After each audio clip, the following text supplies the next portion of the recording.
जी बिस्मिल्लाहिर्रहमानिर्रहीम अस्सलाम वालेकुम today is our lecture number 2 and the topic is 3.3 that is Fourier series representation of harmonically related complex exponentials। ठीक है, तो ये आपका टॉपिक वही चैप्टर नंबर 3 का। इससे पहले हम लोगों ने जो प्रीवियस लेक्चर नंबर 1 पढ़ा था दैट वाज 3.2 टॉपिक था जो कि सिर्फ और सिर्फ कॉम्प्लेक्स एक्सपोनेंशियल्स के ऊपर था।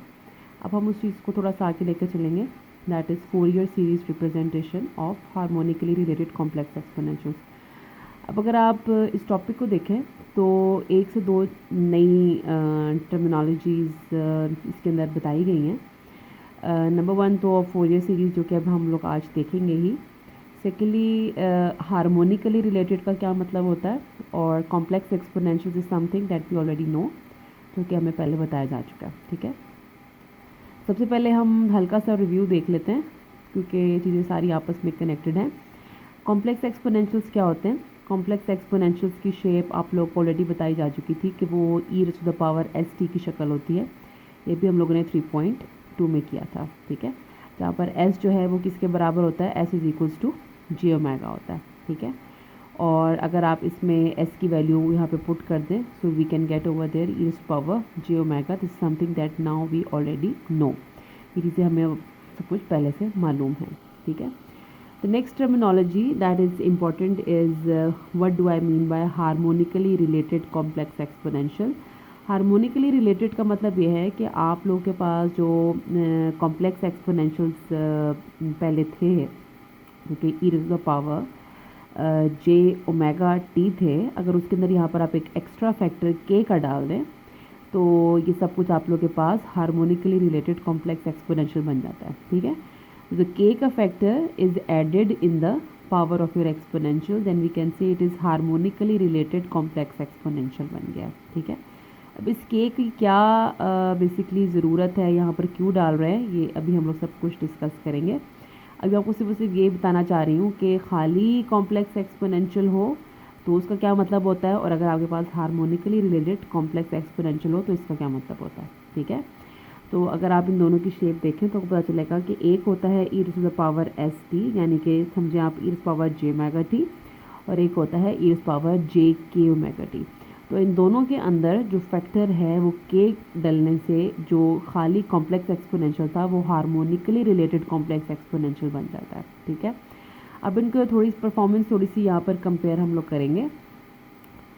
अगर आप लोग खाली कॉम्प्लेक्स एक्सपोनेंशियल को देखें जो कि है मेरे पास x of t e⁻j omega t, तो यहाँ पे जो ओमेगा है ये मेरे पास है फंडामेंटल फ्रीक्वेंसी। ठीक है, और हमें पता है रिलेशन का दैट इज़ t = 2π/ओमेगा, तो वो क्या बन जाएगा मेरा फंडामेंटल पीरियड। अगर आपको याद हो तो चैप्टर नंबर 1 के अंदर हम लोगों ने अपने सिग्नल्स का फंडामेंटल पीरियड निकाला था और वो इसी फार्मूले से निकाला था। आप लोगों को सिग्नल की फंडामेंटल फ्रीक्वेंसी पता होती थी, वो यहाँ पे पुट करते थे, so you can get your fundamental period from this formula.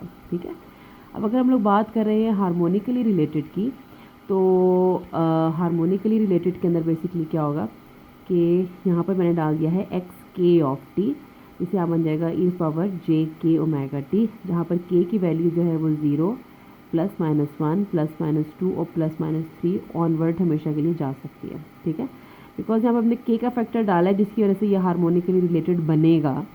तो ये जो k है it can be any number, लेकिन वो डिस्क्रीट वैल्यू होगी, कोई पॉइंट्स में नहीं हो सकती, 0 +-1 +-2 +-3 सो ऑन कुछ भी हो सकती है। ठीक है, अच्छा तो क्या है, कहते हैं कि each of these signals have a fundamental frequency that is a multiple of omega.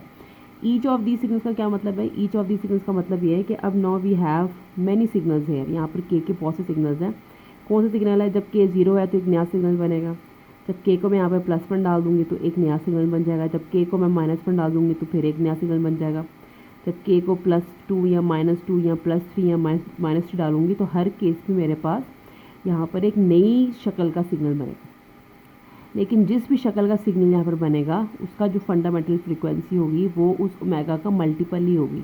ठीक है ना, अगर मैं यहाँ पे 1 डालती हूँ या +-2 डालती हूँ या +-3 डालती हूँ तो वो ओमेगा का मल्टीपल ही होगा ना। तो यही कह रहे हैं कि each of the signals, each से मुराद ये कि k की हर वैल्यू के लिए आप यहाँ पे डालेंगे, जब k की कोई भी वैल्यू डालोगे तो यहाँ से एक्स के ऑफ टी एक नया सिग्नल देगा, ठीक है, जो कि फंडामेंटल फ्रीक्वेंसी का मल्टीपल होगा, यानी कि जो नई फ्रीक्वेंसी निकलेगी वो उस फंडामेंटल फ्रीक्वेंसी का मल्टीपल होगी। And each is periodic with a fundamental period that is a fraction of T, ठीक है। और कह रहा है जिस तरीके से आप लोग के पास ओमेगा जो है वो मल्टीपल निकलेगा, जो टी है हर नए सिग्नल का जो फंडामेंटल पीरियड निकलेगा बेसिक जो सिग्नल था कैपिटल टी उसका फ्रैक्शन होगा, ठीक है। अब ये फ्रैक्शन का क्या मतलब है और ये मल्टीपल का क्या मतलब है ये भी आपको समझा दूंगी मज़ीद आगे जाकर। तो अभी तक हमें इस पूरे पेज पर जो बात समझ में आई है उससे बस ये बात समझ आई है कि आपके पास अगर खाली कॉम्प्लेक्स एक्सपोनेंशियल हो तो वो सिर्फ एक सिग्नल होता है, ठीक है, जिसके अंदर यहाँ पे कोई के नहीं है, उसका एक ही फंडामेंटल पीरियड होता है और एक ही फंडामेंटल फ्रीक्वेंसी होती है। जब हार्मोनिकली रिलेटेड कॉम्प्लेक्स एक्सपोनेंशियल होता है तो यहाँ पर के आ जाता है और के की मुख्तलिफ वैल्यूज़ होती हैं और इसी के की मुख्तलिफ वैल्यूज़ से ये हार्मोनिक रिलेशन यहाँ पे क्रिएट होगा। जो भी फंडामेंटल फ्रीक्वेंसी होगी वो इस ओमेगा बेसिक का मल्टीपल होगी और जो भी फंडामेंटल पीरियड होगा वो इस कैपिटल टी का फ्रैक्शन होगा, ठीक है। अभी किस तरह से होगा ये हम अभी आगे जाके देखते हैं। चलिए जी, अब हम लोग देखने लगे हैं कि ये हार्मोनिकली रिलेटेड जो कॉम्प्लेक्स एक्सपोनेंशियल्स होते हैं उनको मैं किस तरह से लिख सकती हूँ। अगर आपको पिछली जो शक्ल याद है जो कि मैंने आप लोगों को भी बताई थी, मैंने उसमें भी लिखा हुआ था X T is equals to, यहाँ पर मैंने के डाला हुआ था उस वक्त क्योंकि मैं अलग अलग के की वैल्यूज़ की बात कर रही थी। अब मैंने सारे केस चूँकि इकट्ठे कर दिए इसलिए मैंने यहाँ पर इसको एक्स ऑफ टी लिखा हुआ है। आगे है summation K ranging from minus to positive infinity, K infinity to positive minus to positive इसलिए जा रहा है क्योंकि यहाँ पर कितने भी हार्मोनिक्स हो सकते हैं इसलिए, ठीक है। आगे ए ऑफ के का मतलब सिर्फ यहाँ पर एक एम्पलीट्यूड है इस पावर जे के ओमेगा टी, तो जितने कि वहाँ पे के 1 2 3 4 हम कुछ पढ़ा हुआ था उसको मैंने यहाँ पर एक समेशन की शक्ल में लिख दिया और ओमेगा यहाँ पर वही है that is equals to 2 pi over T, ठीक है। अब थोड़ा सा आपको एक्सप्लेन करने के लिए वो कहता है कि suppose in the above equation, ये वाली जो इक्वेशन थी, अगर मैं इसमें यहाँ पर के को 0 डाल दूँ, +-1 डाल दूँ या +-2, अभी हम उसे सिर्फ 3 कंडीशंस कंसिडर करते हैं तो बेसिकली क्या सूरत हाल हमें नज़र आएगी। देखिए, जब मैं के को इस वाली इक्वेशन के अंदर 0 डालती हूँ इसका मतलब है कि मैं अपना 0th हार्मोनिक देखना चाह रही हूँ। जब के +-1 होगा तो ये फर्स्ट हार्मोनिक होगा, जब 2 होगा तो सेकंड हार्मोनिक, 3 होगा तो थर्ड हार्मोनिक होगा, ठीक है। अच्छा, अगर मैं यहाँ पर 0 डालूँ तो ये क्या निकलेगा, ए ऑफ 0 इस पावर जे, यहाँ पर 0 और ओमेगा टी हो जाएगा। उससे क्या हो जाएगा, तो ये पूरी इक्वेशन एक्सपोनेंशियल के साथ पावर में 0 हो जाएगा तो ये पूरी इक्वेशन यहाँ पर ये इसको 1 कर देगा एंड ये विद ओनली A0, ठीक है।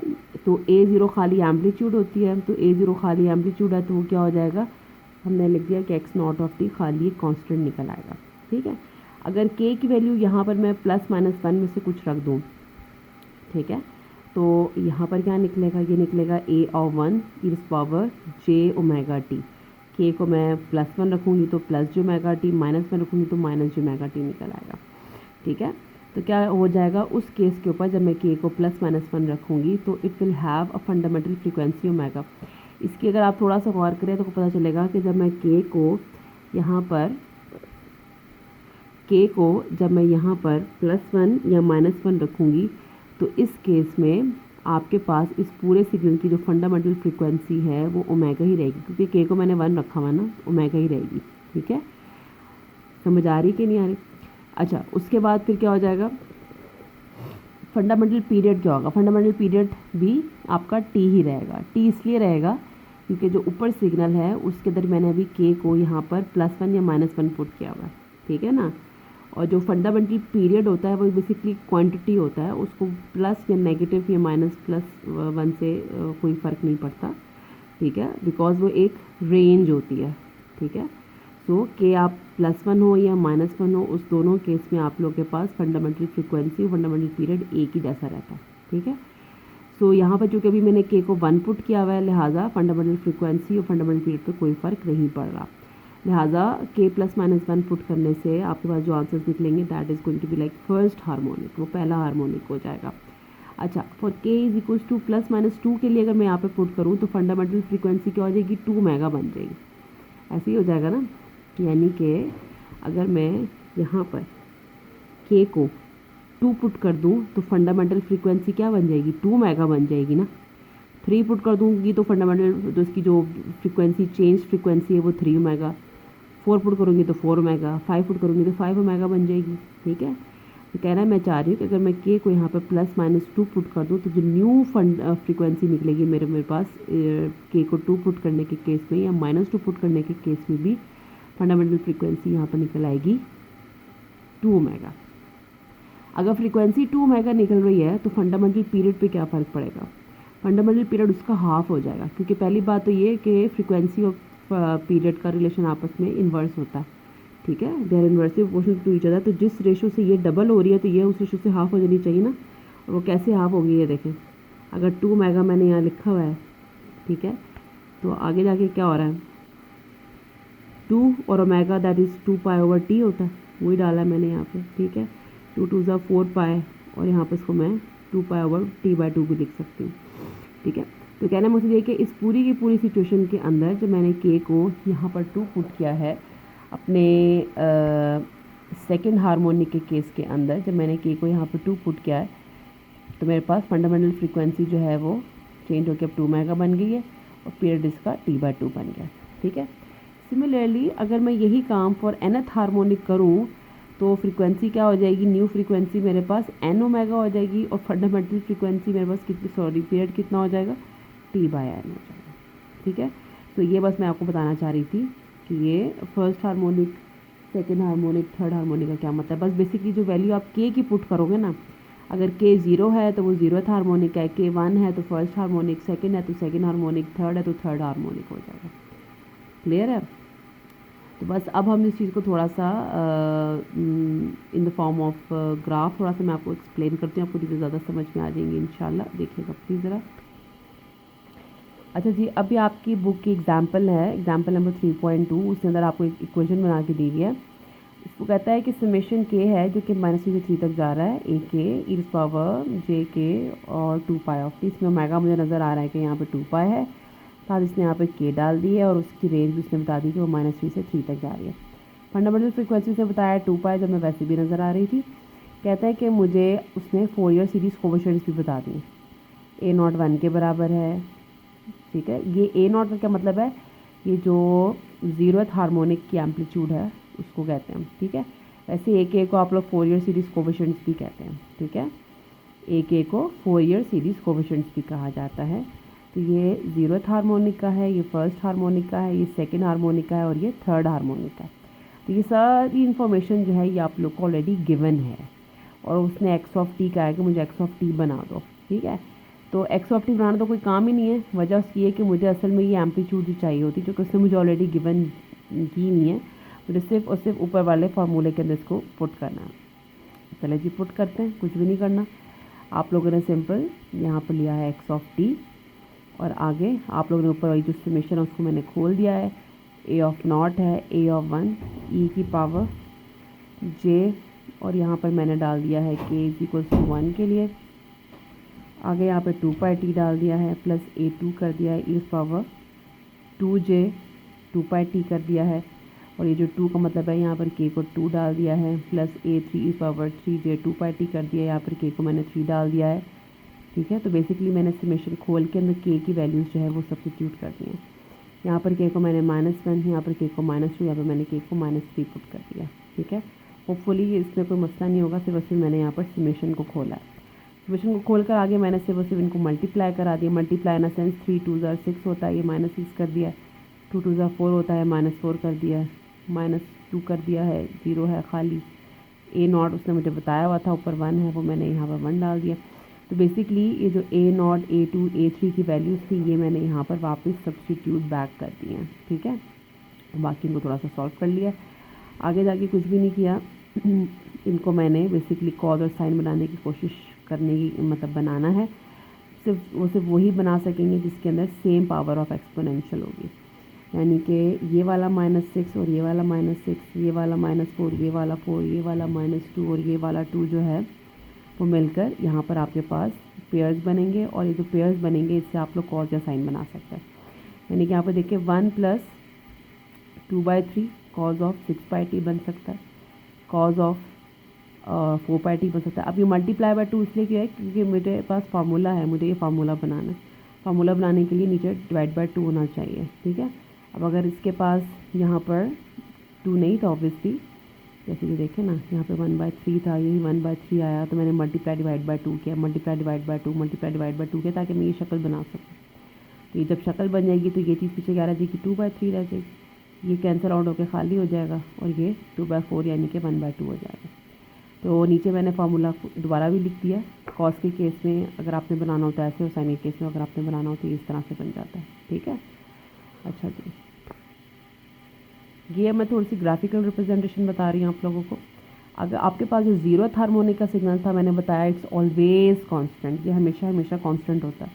और कांस्टेंट का मतलब ये है ज़रूरी नहीं है 1 ही हो, 2, 3, 4, 100 कुछ भी हो सकता है। तो it's going to be a straight line with reference to your T. First harmonic के केस में अगर आप थोड़े से समझने की कोशिश करें तो आपको पता चलेगा जो सिग्नल था मेरे पास बना वो था हाफ कॉज ऑफ 2πt। हाँ जी, वो था half cause of 2πt, half cause of 2πt था और ये मेरे पास पहला हार्मोनिक था, it was my first harmonic, ठीक है। तो ये जो फर्स्ट हार्मोनिक था इसका ये जो हाफ है ये इसकी हाफ इसकी एम्पलीट्यूड है और ये 2π है ये इसकी फ्रीक्वेंसी है, ठीक है। और अगर आप ये x2 ऑफ t देखें तो कॉज ऑफ 4π। अब अगर आप ये भी यहाँ पे थोड़ा सा गौर करें तो अगर मैं इसको लिख दूँ 2 इंटू द 2π, ठीक है, तो ये तो ओमेगा था तो ये 2 मेगा बन गया। तो 2 मेगा बनने का मतलब ये कि अब ये इसका सेकंड हार्मोनिक, ठीक है। और ये देखें कि यहाँ पर भी इसने वही बात बताई, इट्स माय सेकंड हार्मोनिक। अब देखिए सेकंड हार्मोनिक के केस में क्या हुआ है कि इसकी फ्रीक्वेंसी जो है 4π, फ्रीक्वेंसी रेट ऑफ अकरेंस होती है वो ज़्यादा हो गई है। और जब चीज़ों की फ्रीक्वेंसी डबल हो जाती है तो फंडामेंटल पीरियड उसका छोटा हो जाता है। फंडामेंटल पीरियड बेसिकली क्या था, जब सिग्नल रिपीट करेगा आप तो जो रिपीटेशन है वो जल्दी जल्दी हो रही है, जब रिपीटेशन जल्दी होगी तो फंडामेंटल पीरियड छोटा हो जाएगा फ्रीक्वेंसी के ज़्यादा होने से, ठीक है। तो यहाँ पर वही बता रहे हैं कि फ्रीक्वेंसी अगर डबल हो गई है तो पीरियड हाफ हो गया, ठीक है। एंड थर्ड भी is x3 of t। Similarly अगर मैं इसको यहाँ पे लिखूँ तो 2 इंटू द 3π लिखा जा सकता है, ठीक है। सॉरी 2π यहाँ पे आएगा, यहाँ पे 3 होगा क्योंकि 2π ओमेगा है ना, ये तो मुझे कन्फर्मली पता है कि ये ओमेगा ही है।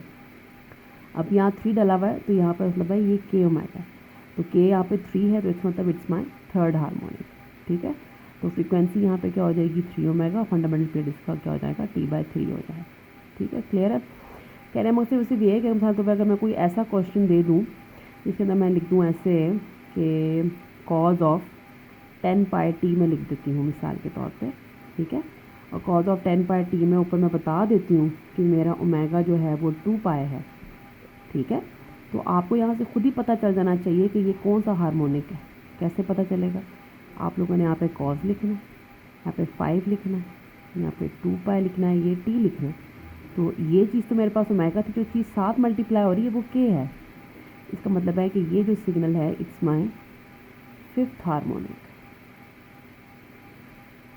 क्लियर। सिमिलरली अगर मैं यहाँ लिख देती हूँ cause of 2πt plus cos of 7πt plus 30 मिसाल के तौर पे, और मैं लिख देती हूँ ये अगला क्वेश्चन होगा अगर, और यहाँ मैं लिख देती हूँ कि मेरा ओमेगा जो है वो खाली पाए है, ठीक है। तो खाली पाए का क्या मतलब हो जाएगा कि ये 2 सेकंड हार्मोनिक, क्योंकि ये ओमेगा हो गया ना तो फिर यही के होगा ना, ये मेरा 7th हार्मोनिक। और ये तो मुझे पता ही है जब कांस्टेंट होता है तो वो क्या हो जाता है 0th हार्मोनिक, ठीक है। और जैसे जैसे आपके हार्मोनिक्स बढ़ते हैं तो उनकी फ्रीक्वेंसी ज़्यादा और उसकी फंडामेंटल पीरियड उतना ही कम हो जाता है। तो आज का लेक्चर हमारा इतना ही था।